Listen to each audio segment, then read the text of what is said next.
something happens. You open the news on TV and you hear that a volcano in Iceland has erupted, creating a massive cloud of ash all over Europe with all air traffic down.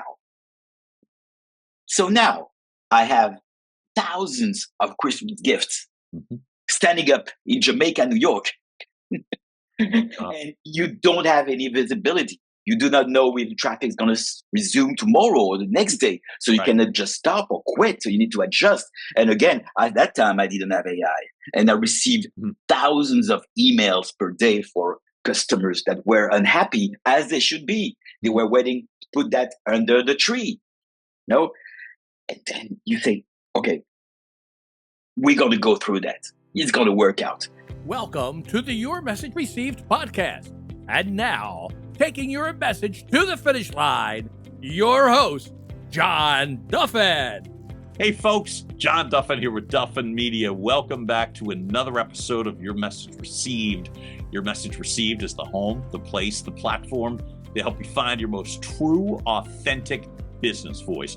And folks, we're going to dive deeply into that authentic voice dynamic today. We're grateful that you keep watching and listening and sharing. That makes us happy. And I really believe one of the reasons why you keep finding this podcast is because we bring people on who walk the walk.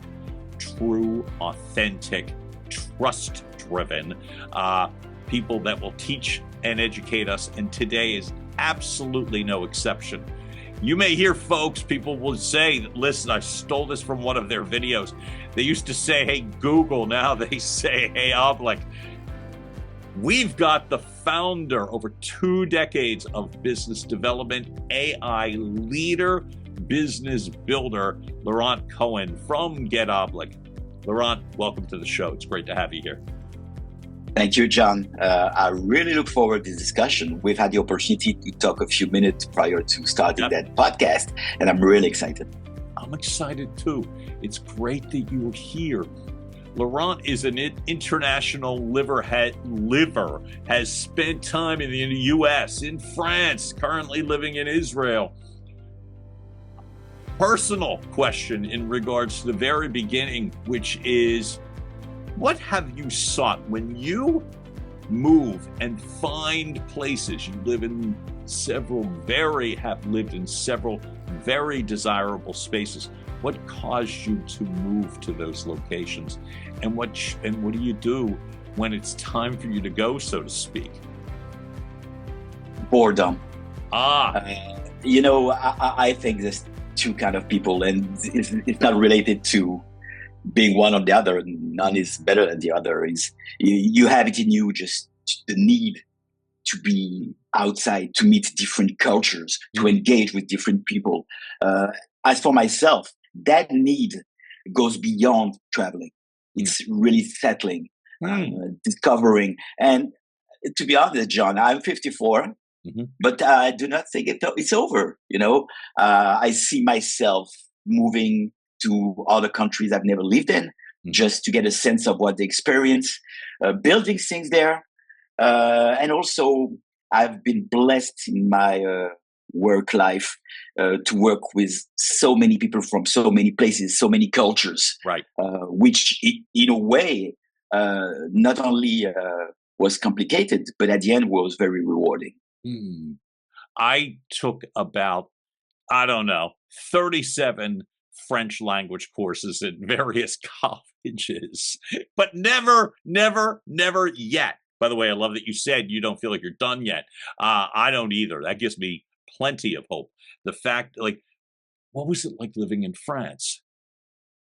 I was born and raised in France. Yeah. And I would be just expanding the thought to Europe in itself. Yes. I think that being raised and educated in Europe gives you a real sense of craftsmanship, patience. You take your time to build something, and it's a lot of literacy. You learn how to write, you learn history, you learn how to read, those wonderful things. Now, on the other side, some things that had been really needed in my life were not good enough there for me. So I moved to America. I had the American dream, first of all. Right, sure. And when I moved there, I understood something was really different. That's you're moving from craftsmanship to efficiency. Now you learn to be efficient. So now it's time to act upon what you do. It's time to build. It's time to learn not the writing skill, but the oral skill, how to express yourself. And it's complicated. I was 30 years old, so I was young, but still you come with your baggages. I may at that time had just 2 pieces of luggage with me, but in fact I had a whole culture in my back. And I needed to understand. I was very and loved with the American culture. But watching movies, listening to music doesn't mean nothing. You have to be there. You have to connect to people. And now I'm working with Israel. Yeah, I've been here for a few weeks, and now it's nothing more about craftsmanship. It's not anymore about efficiency. Right. It's about urgency. How when you live in a country that is in war, yes, but still keeps a dynamic of entrepreneurship, it brings something to the table that is, I would not call it scary, but it's incredibly moving. There's no moment where you don't know what's going to happen in 1 hour. You might go, to hide from bombing. We might hear sirens within minutes. It's every other hours. But still, you need to work. You need to build what you're building. You need to still talk to people. And you have to do it with a pretty face on, with a smile. So now you have craftsmanship, John. You have efficiency. You have urgency. All those things brought together are what makes me the man I am. That's my wealth, and I'm very proud of it. Laurent, may I ask, on the level of urgency, I wanted to ask, because I love that big 3. It would make you unbeatable, I would think, in regards to it when you're able to pick the pieces properly. Are you? It's a hard question to answer, but I'll ask anyway. Are you safe now? I feel safe. Okay. Is that means something? That I do feel safe. Yeah. Thank you, John. I do feel safe for many reasons, but the number one reason is that well, it's totally another subject that the podcast we're living in. But sometimes you walk the streets of Paris or the streets of New York or you name it, and you do not feel safe. No, I understand. Here, I live here now in a country where you can leave your daughter walking the streets and she would be safe. So the safety cursors, are, of course, you can have a bomb falling over your head and destroy the building you're in and killing you. But at the end of the day, the feeling of safety comes sometimes from another space. Do you feel okay that your daughter is with her friends and she will be back home safe? So yeah, that's what it is. Such a powerful thing to say, because I think about that sense of, I technically haven't experienced either one of those. Like maybe as a kid, I might have felt the experience of not locking your doors and going out when you said that before. So maybe, but I have such a dim recollection of that. I live in a big city in the United States, and I live in Philadelphia, PA, which is not New York, but big city nonetheless. But I'm all about, locking doors and all that sort of thing, looking around. I guess the cliche I'd use is being aware more so than being afraid. I'm aware.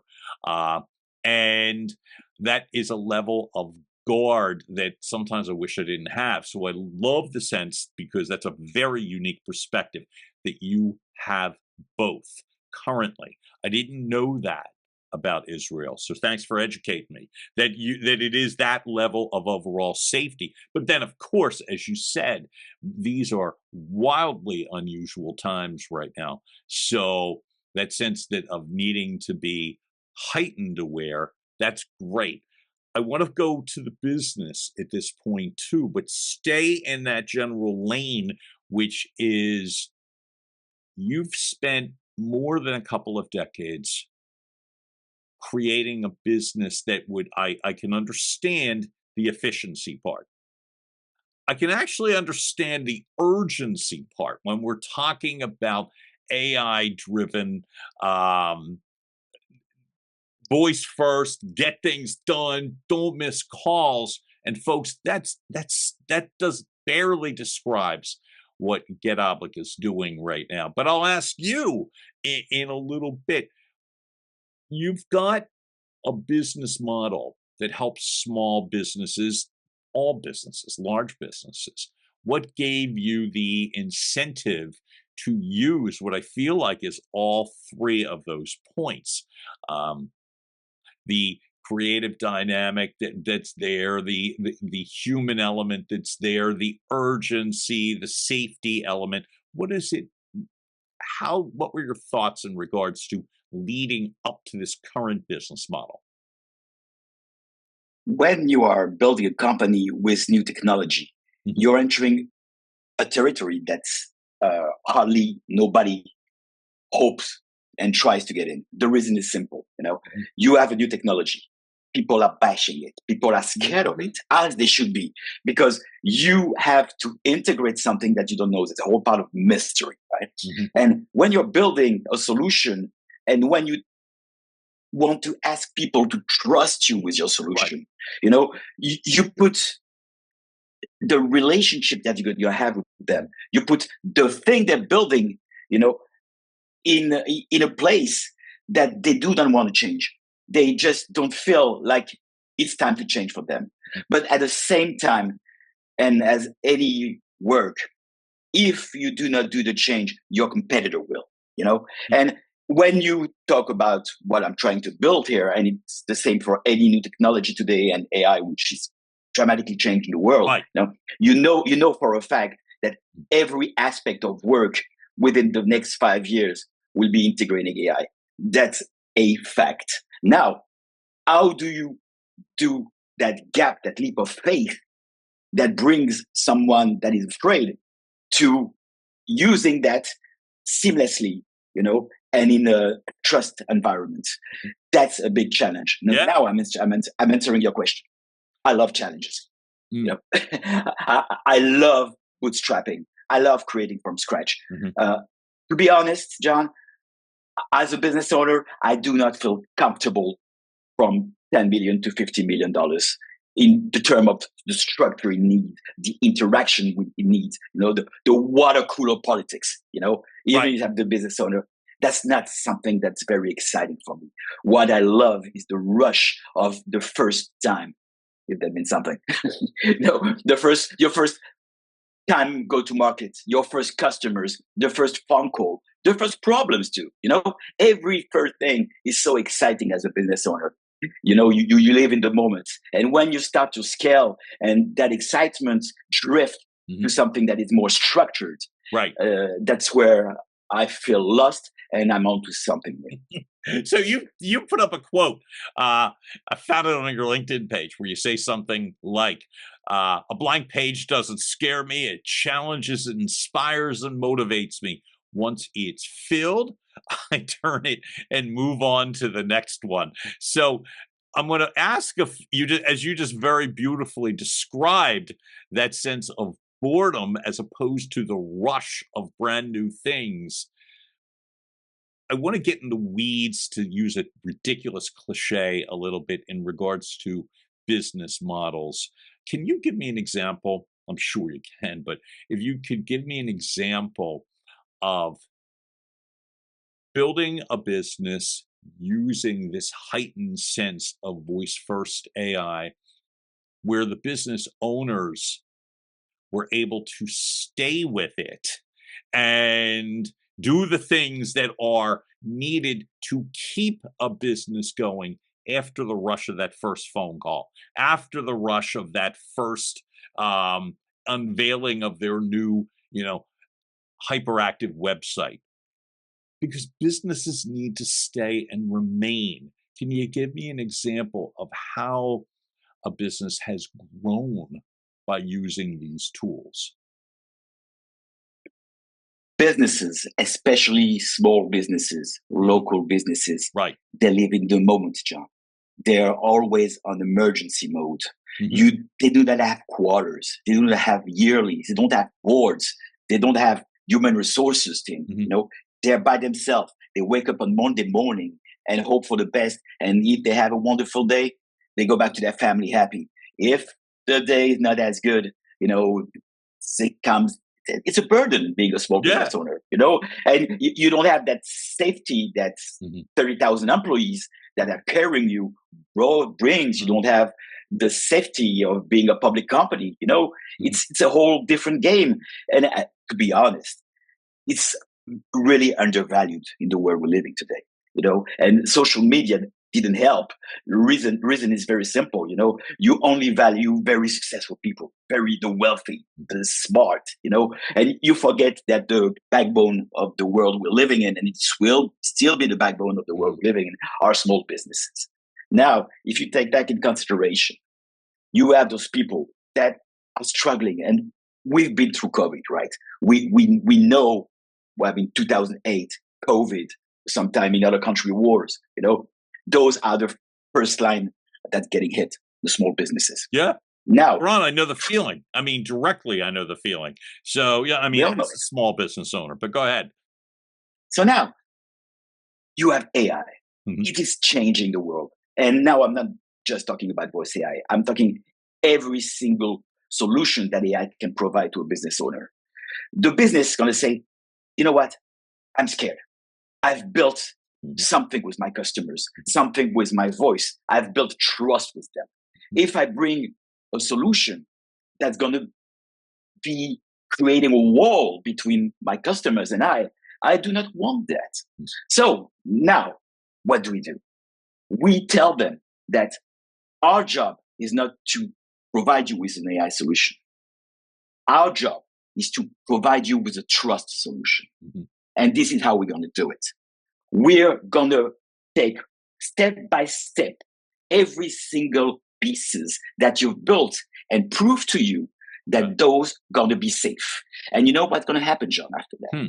Once the business owner is convinced, the AI will not be taking over his job. It's going to free him. He's going to move from the emergency mode to the growth mode. Okay. Because all the pollution that you have on a daily basis as a business owner can be handled by AI and should be handled by AI. Now, what are you doing? You are focusing on what the number one thing that every business owners, even in the AI era, needs to focus on. Customers relationship. Who are they? Do I know them? Do I know my customers? Do I know what they need? And it's funny because as I was building the company and relying on so many AI solutions, I thought that was an AI company. Very quickly, and also maybe because of my experience, I understood that no, I'm a customer-oriented company building trust solution. So now what do I have to do as a business owner? Talking with my customers. It's funny, right? I'm selling voice AI, but I still need to protect my voice, And this is a discussion we could have on how some people are afraid with AI and how AI can replace them. And I know that podcasters as yourself may think, what's going to happen with my voice if I have tomorrow millions of robots talking and taking my place? Well, I do not think it's going to happen. I would say I would jump in here to think, well, it's like you read my mind, which we touched on prior. I agree. So from a selfish perspective, one of the reasons that I brought you on, Laurent, was to identify that, because there is a level of, it's not just small business people, and I'll speak for me rather than guess what small business people want or need, but for myself and my own business and colleagues, where it's like you want to protect your voice because from a human side, that's technically our asset, my asset. That's it, right? And so the human dynamic, the trust dynamic that we've focused on leads to your voice. Talk to me a little bit in regards to how with the advancements in AI so that voice sounds so much more pure and true and nuanced? How would people that utilize their voice feel that sense of trust or safe?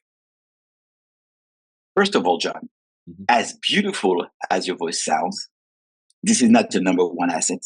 Your number one asset is your identity. And Tell me what you need. to me, is not tomorrow, not the day after tomorrow, not within 100 years that AI will have an identity. This is why, as human, we are safe. And you know why I do think that? Not because you or I have the best identity. It's because the people we are interacting with, yourself with your podcast, myself with my customers, Right. we're all asking them to listen to us. And the moment we interact with them, if we let AI taking over our interaction, what we want to say, our identity, our voice, the trust is broken. Again, I'm talking about trust. Let me give you an example. Yeah, please. I was reading the other day x.com post, Twitter, from a politician. And, working with AI on a daily basis, I know every single watermark that ChatGPT or Gemini or Claude leaves on content, And I started reading because I wanted to know what this guy was saying, right? And after 3 sentences, my head just stopped and said, that's not him. This is ChatGPT. I see the pattern. I know that's not him. This guy has broken my trust. I will never listen to him again. I will never read with him again. So now you understand what's happening. Yeah. First of all, we're going to get educated on recognizing AI, right? First thing.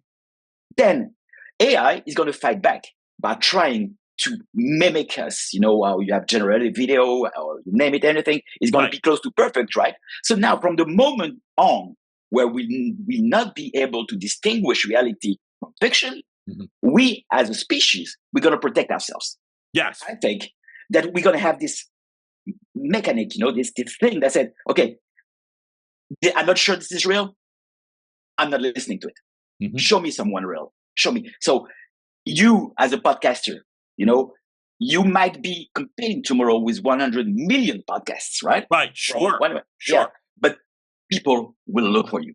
Will look for your identity, for your flaws, for everything that makes you human.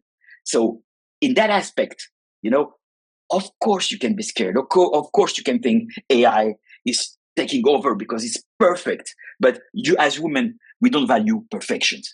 We value truth.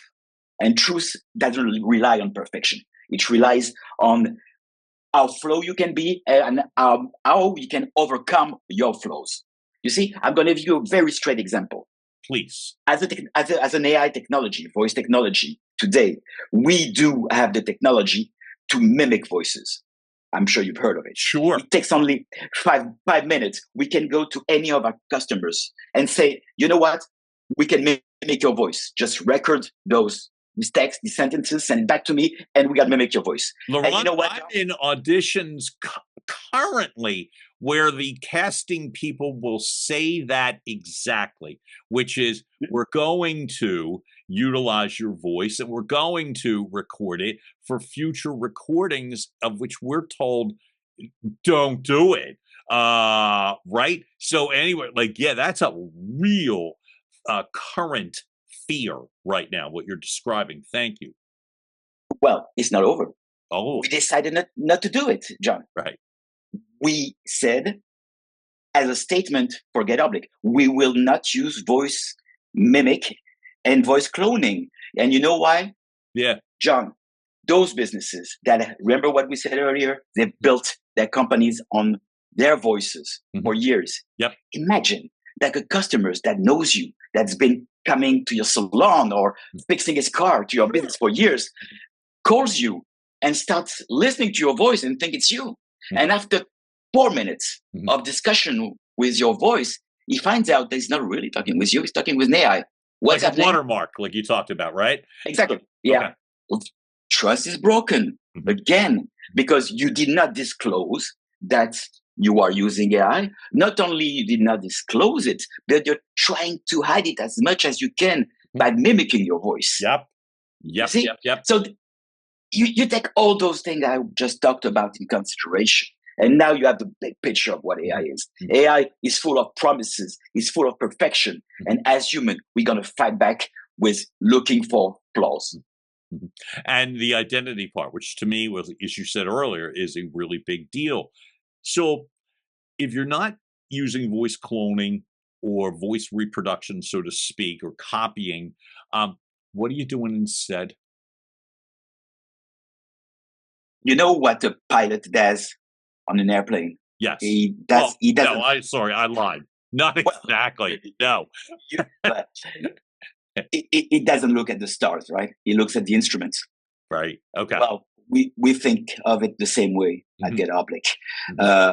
People in the market today are spending their days creating content on social media saying, my voice is wonderful, it's perfection, it's soft, it sighs, it hums, So it's kind of, some people think that's what I want to have in my business. We do not think so. We're looking at instruments, and what an AI is as good as the data you are providing it. So if you make sure you have a strong data set, you have all the information needed so that the AI works as it should be, and also has guardrails, protection, that when there's an emergency can fall back to the business owners, set of rules. Now you have a solution. So again, same thing. You create a company with assumptions. You think you're an AI company, and then you think you're a trust company, and then you basically are a data company. You're not, because you need to provide as many information for the AI to be efficient. So, your podcast, John, is about authenticity, right? Correct. I'm going to take a step back here. Because I remember vividly the moment I lost my authenticity in my career. Talk to me. It was a moment of growth. It was a moment of being surrounded by people that work for you, that are not necessarily telling you the truth of what you do and who you are. And also, when you're growing, you think you need to be someone else. So you put aside your gut feeling, you put aside your intuition, you put aside your voice. For a matter of fact, you change, And that happened to me. I'd say around 20, right before COVID, to be honest, 2019. And COVID arrived, and it was a moment for me to find myself again. Some people say you need to know who you are. I think you spend your life learning who you are. Okay. As a man and as a professional in the workplace. And that moment, that step back during COVID, when we were all in isolation, allowed me to think about what got lost along the way and what was needed to be discovered again as a human. So it changed everything dramatically. But you have to be aligned when you're authentic, between what you think, what you say, what you built. You have to learn to say no. You have to simplify the way you take decisions. You have to understand what performance is as a man. So, am I working too much? Do I need to delegate more? All the thing. And finding back your authenticity is not something very comfortable. It's a hard task. Hey, Laurent, do you mind if I ask on this topic? So you're a dad, you're a father, right? So during this time, were you a father then? I'm thinking a dark time. I'm just trying to align in terms were the kids present at that time, or were you facing this alone? No, I can proudly say I've always been a good father. No, I will no, that's not always. what I meant. No, oh God, no. I know I'm that's not what sure you are. What I meant were they No, but were they actually around? Were they born yet? Is all I mean. oh yeah, I'm But sorry. I don't know what the ages of kids are, so that's why I'm Okay. trying to guess. That's No, what no, I'm no, no. asking. I'm glad you're a good father. I wouldn't doubt that. I'm only curious. Had the children literally arrived yet? That's what I'm asking. Not only that, John, but there's a real synchronicity between the birth of my children and Right? my performances at work. Yeah, that's what I want to hear. Right? Each one of them, if you're a believer, you could say blessed me, Mhm. and if you're not a believer, an unbeliever, you could say gave me energy and empowered me Mhm. to be a better person, Got a it. better worker. Got it. So each one of them at each step of my life, the first one I was 31, the second one I was 36 and Thank you. 41. Yep. And Gotcha. every single one of them, brought me not only joy, but empowered me. So I think for anyone that doesn't have children, I'm sad. This is something that's the most wonderful thing in life. When you were going through the challenges business-wise, and you were talking about that, I asked that because what I'm learning for me is the sense that sometimes it can be easier to, in essence, just disappear when you don't have dependents. I don't have kids, but I have a family member that I help take care of. Sometimes it's easier that you can just disappear, so to speak. But the problem for me is that disappearing most often when your business needs help is not a solution. And so there's that sense of I have to keep going because I have to help in this case a parent. I have to. So I can't just roll up and quit. And so, as you said, one of your children, whether it was the energy, they gave you the energy, the ability to keep going. How did you get out of that situation? Because there were business owners who didn't in regards to COVID and those difficulties. How did you get through? I get through because, okay, I think as a business owner, Mhm. if you've been a business owner long enough, you know that sometime in your career, you're going to have that harsh moment, that tough one, and mine came quite late, but it came, and Yeah. it was in 2010. So I was Okay. 40, Mhm. almost 40. Yeah. And it was an act of God. Mm. What we call forces of nature. So it's quite a long story, but I'm going to try to make Okay. it short possible. Sure. By the end of 2010, Mhm. I have a blooming businesses. I had a blooming business. It was e-commerce, and I had basically multiple companies selling online health and beauty products, fragrances, toys, mostly internationally, selling American products worldwide. And it was the perfect year. I had broken the glass ceiling. Everything planet was aligned. And I remember, John, it was 2 years after 2008 crisis, and the Right. world around me Right. was crumbling down, I remember. Mhm. and I was doing great. Mhm. And you're going to see why it's important what I'm saying here, because when you go through a time like this, you kind of feel invincible. Mhm. You're doing so good, and people are Sure. being so hurt around you. So now, end of 2010, we're getting ready for Christmas season. In e-commerce, it's huge, right? Mhm. So we're very excited. Everything is packed. Whereas it's packed, people are hired to work 24/7 for shipping. We're doing great. We're so excited. Except that December 10, 2010, something happens. You open the news on TV and you hear that a volcano in Iceland has erupted. creating a massive cloud of ash all over Europe with all air traffic down.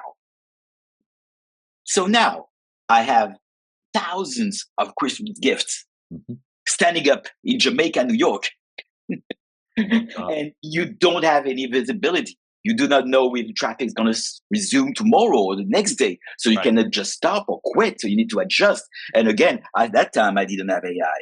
And I received thousands of emails per day for customers that were unhappy, as they should be. They were waiting to put that under the tree. No? And then you think, okay, we're going to go through that. It's going to work out. And you start working intensely, 24/7. You don't sleep. You work. Now let's move forward. January 10. Most of the packages have landed in Europe. It took a bit of delay, but we've been able to talk with the customers and get things in control, right? The one thing is that when you sell online, and listeners here that sell online will know exactly what I'm talking about. One of the metric that you have to look out is our chargebacks. Sure. Banks are very, very serious on that matter. And I've been successful enough at that time to control my chargeback to 1.4%, right? Well, Bank of America didn't see it that way.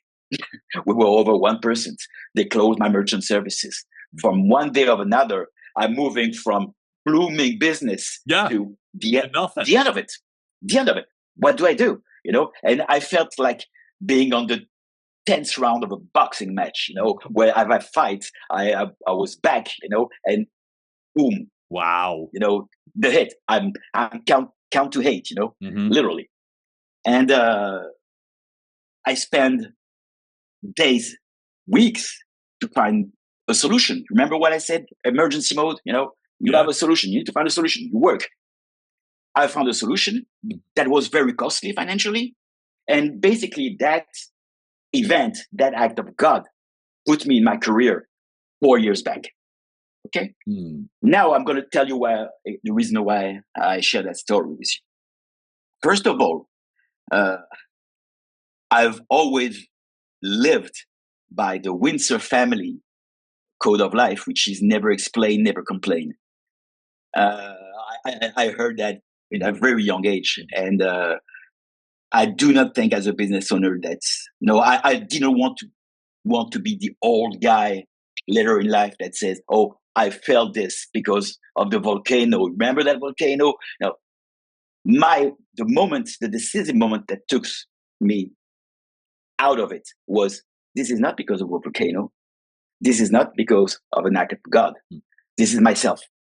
I was feeling too in. Okay. This is me. Why have I not planned B?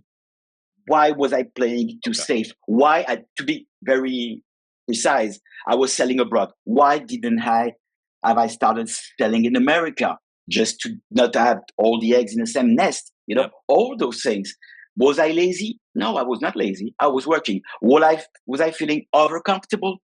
Probably yes. Because you know what? The next 3 years, I built another company on top of the one that was existing for the American market, using social media, which I didn't do before, creating brands that I didn't do before. And you know what? By 2016, I was even more successful than in 2010.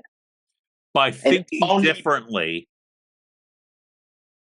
and taking different actions. Taking responsibility. Oh, okay.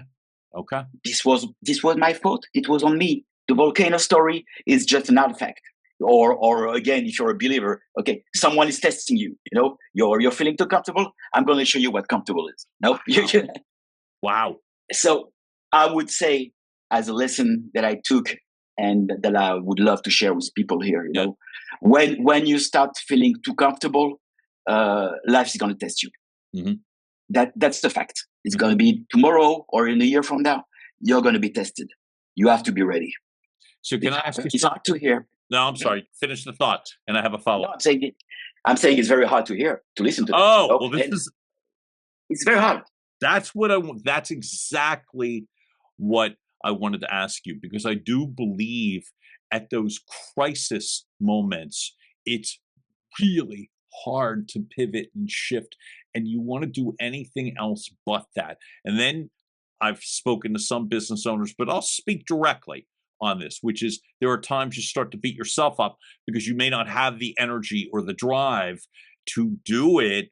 And you talked about that count of 8 in a boxing match, and the getting up part. What do you believe, in addition to your own spirit,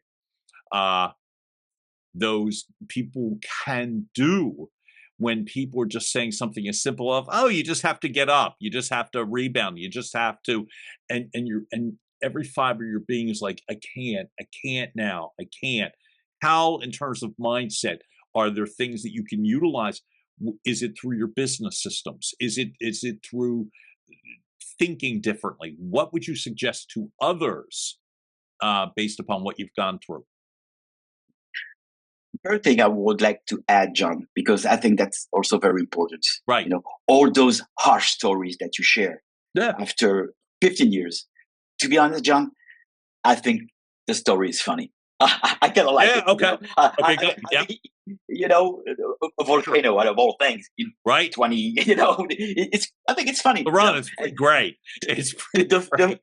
The fact that I can call it funny now, I'm serious. The fact that I can call it funny now means a lot. Yeah. Everything passes, and everything goes, it goes. Now, the second thing I want to add is that, remember I told you the story, 2010, then 2011, then only 2016 before I'm blooming again. Yes. Well, it's 5 years, John. It took me 5 minutes to tell you the story, but it was 5 years. That's 1,700 days of work. So now I'm answering your question, John. Yeah. Time. Okay. Every day, time. Do not try to rush things. You're in emergency mode. Remember what I said earlier? Urgency. Yep. That urgency, that's a fact. Okay. But now go back to craftsmanship. Remember what I said? You efficiency is one thing, urgency, you want there. And then the craftsmanship, like from Europe, living in Europe, is the craftsmanship. So that's what saved me. You decide, okay, what am I going to do? I want to sell to America. I want to use social media. Okay, those are the tools that I want to use because that's where things are happening now.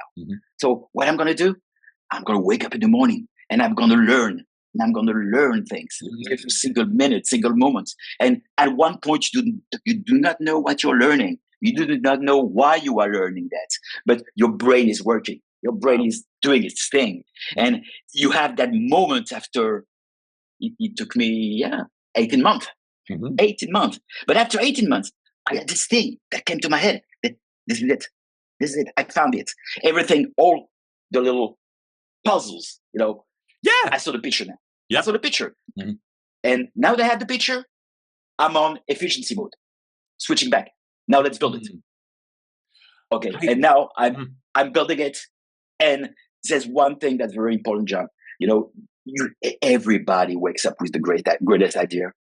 We've all thought about Uber, right? Why don't we rent people's car? Okay. But only one person can do it. You know why?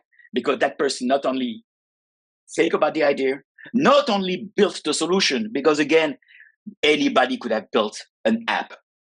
That's not that complicated.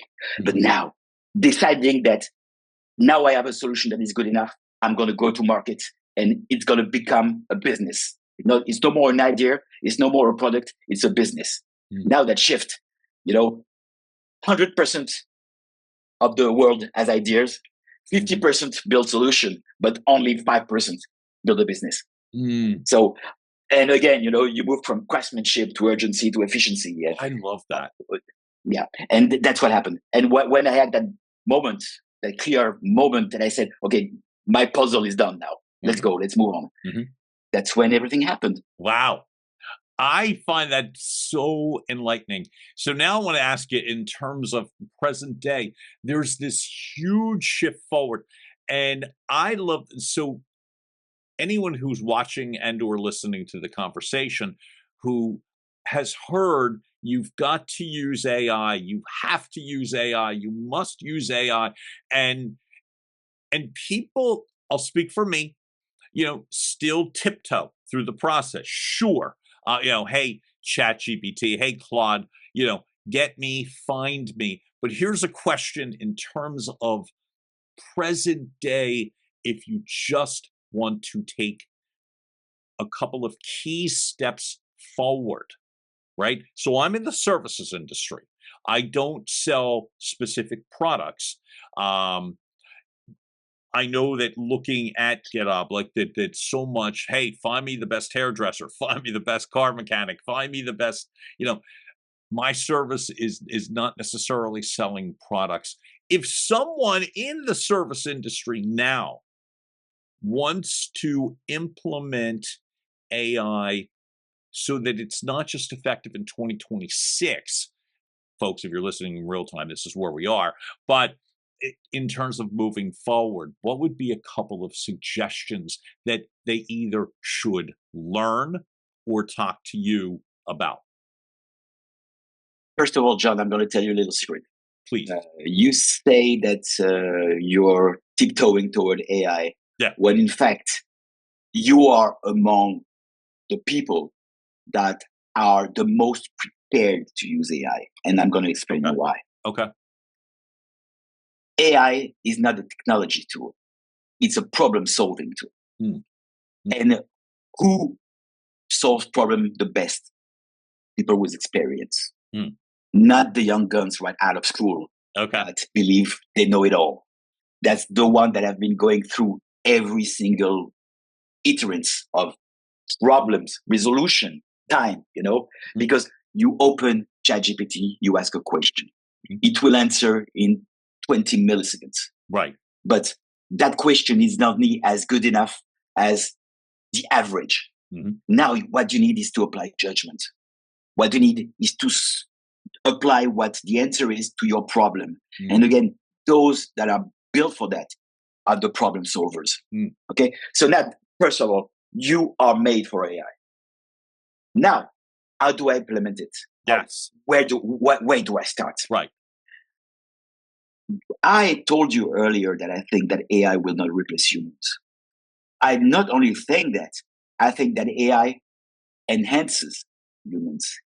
For myself, it's most certainly made me a better worker, and in some aspect, made me a better man, because it challenges me. It puts me in front of the thing I doubt. I have learned in the course of 8 months. And remember what I said earlier about learning? Yeah. This lifelong thing. Sure. Now I've learned skills that I could not have dreamt of, that I wouldn't even have tried before AI. So if you want to start something, yes, I would tell anyone, start by learning, not applying AI. Do not go to AI to replace you or to work for you or even to support your work. Go learn. What do I need to learn? What have I missed? What is today the thing that would make me a better worker? Do I need more marketing? Let's learn marketing. Don't ask ChatGPT to do your marketing. Ask ChatGPT, teach me marketing. Explain me marketing, what marketing is about in 2026. I want to know. And then you start pulling the thread. You get that information. You challenge the AI. You say, you know what? You're telling me this. I don't agree with you. Go deeper. And then all those information, like before, like when we used to read, books were something at one point. Right? I went to the library. I remember. Right. Yeah, of course. I went to the library and we were spending time sitting on the floor with books on our laps. And the university and all that. Yeah, sure. Right. Yeah. And what were you doing then? You were learning. And what were you doing when you came back home? You went to bed sleeping, and next morning your brain had putting all that information into places, and now you were smarter. You knew something. Well, it's the same. Start by learning stuff. And when you do go through that learning phase with AI, what's going to happen as a side effect is that you're going to feel a lot more comfortable with AI. Now you will know also how AI works. And within a certain amount of time, you will say, okay, now I'm going to go to the next step. I think AI can help me doing this and that. And now I've learned this. Maybe you can help me build that, And or again, the puzzle is going to work. And you see that seamlessly AI is going to enter your workflow with safety because you will have taken time and with you acquiring knowledge, which makes you a better worker. Mm-hmm. Laurent, I think that's brilliant and comforting is the word that I think about. It's actually comforting and those great reminders in regards. And listen, one of the coolest things that I'll take away is that big three, we will say, of craftsmanship, efficiency and urgency and learning. I'll add, I just think that's such a relief when I hear it. It's not just that the tools will work. It's not just, as you just said, hey, ChatGPT, teach me how to market rather than go do my marketing or go write my book or whatever. It's brilliant. Look, I will have your website and folks, Laurent and his company is all over social media. So there will be the links there as well too. Laurent, in addition to having your website, is that the best place to find you? Anyone that needs that little boost, that support, has questions, sharing is what makes us humans. Right. So anybody can go on any social media, GetOblic, and send a message, and you will get through me, and I will reply and I will be more than happy to help everybody here. I'm so excited about that, and the trust factor that you established and identified and established means the world to me too. I feel, I asked you earlier, do you feel safe? I feel safer as a result of that because I think it's a huge deal. Laurent Cohen, you're awesome. Thank you so much for showing up for me today. It's an amazing energy surge, and I really appreciate that. Thanks again for being here. Thank you, John. I had the best time. Oh, say it from the heart. That makes me happy. And folks, hopefully you had the best time too.